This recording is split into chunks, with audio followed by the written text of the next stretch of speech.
سورہ احزاب آیت نمبر 44۔ اعوذ باللہ من الشیطان الرجیم،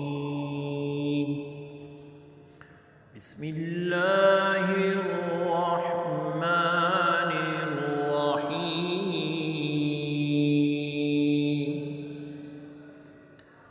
تحیتهم یوم یلقونہ سلام وأعد لهم أجرا كريما۔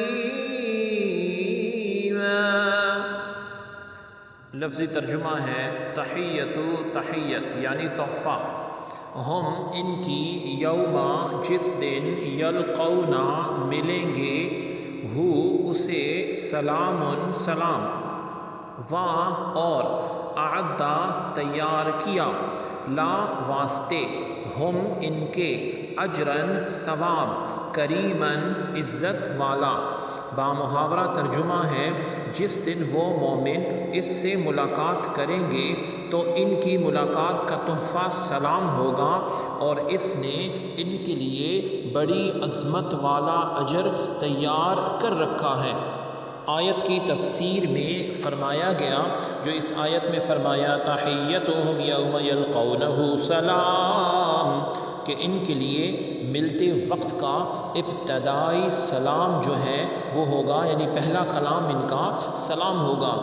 ملتے وقت سے مراد یا موت کا وقت ہے، یا قبروں سے نکلنے کا وقت ہے، یا اس سے جنت میں داخل ہونے کا وقت، تینوں مراد ہیں۔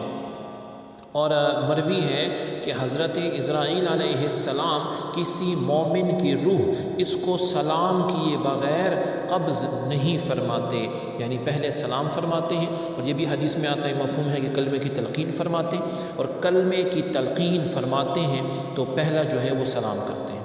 حضرت عبداللہ بن مسعود رضی اللہ تعالی عنہ سے مروی ہے کہ جب حضرت اسرائیل علیہ السلام مومن کی روح قبض کرنے آتے ہیں تو کہتے ہیں تیرا رب تجھے سلام فرماتا ہے۔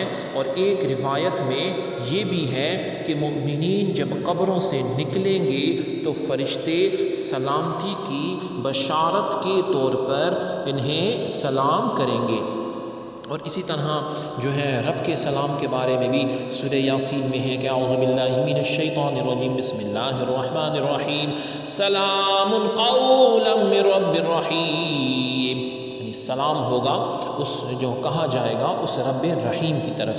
تو اللہ رب العزت بھی خود جو ہے قیامت کے دن اپنے بندوں کو ویلکم فرمائیں گے۔ سبحانک اللہم و بحمدک، اشہد ان لا الہ الا انت، استغفرک و اتوب الیک، وصلی اللہ تعالی علی خیر خلقہ محمد وعلی آلہ و اصحابہ اجمعین برحمتک یا ارحم الراحمین۔